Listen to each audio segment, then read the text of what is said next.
काल छावा चित्रपट पाहायला गेलो होतो आणि छावा चित्रपट पाहिल्यावर एक गोष्ट लक्षात आली. आपण कितीही मोठ्या पदावर असू द्या किंवा आपण कोणत्याही पदावर असताना जर आपली जवळची माणसं आपल्यासोबत नसतील, आपल्या जवळची माणसं जर आपल्यासोबत इमानदारीनं वागत नसतील, तर समजून चला आपला शेवटचा काळ जवळ आलेला असतो.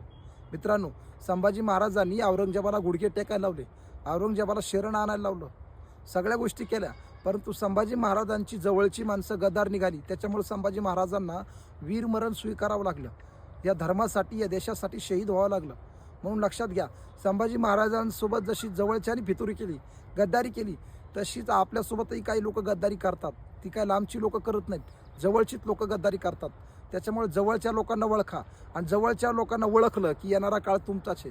संभाजी महाराजांचं सगळं बरोबर होतं, पण जवळची माणसं ओळखायला कमी पडले. आणि जर संभाजी महाराजांनी जवळची माणसं ओळखली असती तर आज देशामध्येच नाही तर पूर्ण जगामध्ये छत्रपती संभाजी महाराजांच्या विचाराचं राज्य आलं असतं.